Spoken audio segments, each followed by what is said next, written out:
আসসালামু আলাইকুম বন্ধুরা, তোমরা সবাই কেমন আছো? আশা করি খুব ভালো আছো। আমিও ভালো আছি, সুস্থ আছি আলহামদুলিল্লাহ। আজকে হচ্ছে রমজান মাসের প্রথম দিন। তো আমার শরীর অসুস্থ থাকায় আমি রোজা রাখতে পারিনি, অনেক দুঃখের বিষয়। তোমরা সকলেই দোয়া করো যেন আমি তাড়াতাড়ি সুস্থ হয়ে যাই এবং রোজা রাখতে পারি। আমি আমার বাবার বাড়ি এসেছি, অসুস্থ থাকার কারণে আমি এখানেই আছি, এখানে এখন থাকবো কয়েকদিন। তো মা ছেলে মেয়ে দুজন মিলে সকালে ব্রেকফাস্ট করছি এখন। আজ সকাল থেকে দোয়েলের অনেক রাগ হয়েছে।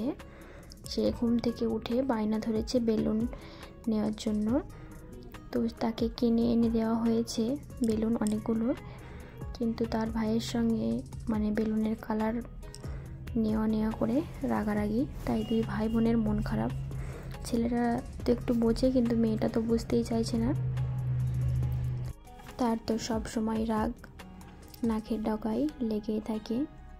এই প্রথম বছর আমি আমার বাবার বাড়িতে রমজান মাস পালন করছি, বিয়ের পর কখনো আমি একদিনের জন্য বাবার বাড়ি আসিনি। এই প্রথম আল্লাহ পাক আমাকে এতটাই অসুস্থ করে দিয়েছিল যে বাবার বাড়ি গিয়ে থাকতে আমাকে বাধ্য হয়েছে। আমি সকালবেলায় মা খেতে দিয়েছিল এখানে খাবার আমাকে, আমার মেয়ে ছেলে তিনজনকে। তো আমি মুড়ি কোনো কিছুই খেতে পারছিলাম না, জাস্ট গরম চাটা খেলাম। ছেলে মেয়ে সকলকে খাইয়ে দিলাম। আমি যেমন চা ভালোবাসি, ঠিক তেমনই আমার ছেলেটাও ভালোবাসে। দেখতে পাচ্ছ 1 কাপ নিয়ে নিয়েছে বড় কাপের লিকার চা।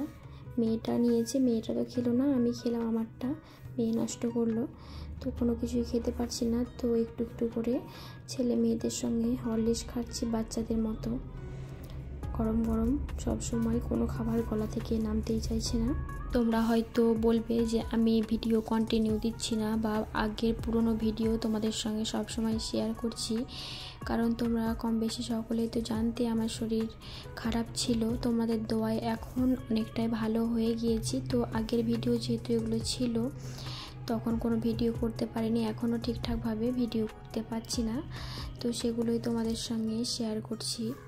ইনশাআল্লাহ আমি সুস্থ অনেকটাই হয়ে গেছি, এবার থেকে কন্টিনিউ ঠিকঠাক মতো ভিডিও দেব তোমাদের সঙ্গে। তো মা যেহেতু বাড়িতে ছিল না, অনেক দেরি হয়ে গেছে ইফতারে রেডি করতে, তো আমি মাকে একটু হেল্প করছিলাম। ছিল না বলতে আমার ইনজেকশান হচ্ছে প্রত্যেক দিন বিকেলবেলায় একটা করে। তো আমাকে ইনজেকশান করানোর জন্য মা ডক্টরের কাছে নিয়ে যায়, লোকাল ডক্টরের কাছে। তো বাড়ি ফিরে রান্না করতে অনেক দেরি হয়ে যায়, তো মাকে একটু হেল্প করছিলাম, ফলগুলো কেটে দিচ্ছিলাম। মাও আমার জন্য ঠিকঠাক মতো ইফতারিতে কোনো রকম আয়োজন করতে পারছিল না। জাস্ট এরকম দিন কিভাবে যে কেটে যাচ্ছে আমাকে নিয়ে, সেটা মাই বুঝছে। মায়ের প্রচণ্ড কষ্ট হচ্ছে আমাকে নিয়ে। ভিডিওটাতে কোনো ভুল ত্রুটি থাকলে সবাই ক্ষমা সুন্দর দৃষ্টিতে দেখবেন। তো ভিডিও বেশি বড় করছি না। যদি আমার ভিডিও, আমার লাইফস্টাইল ভিডিও আপনাদের ভালো লেগে থাকে, তো চ্যানেলটাকে সাবস্ক্রাইব করে পাশে থাকবেন।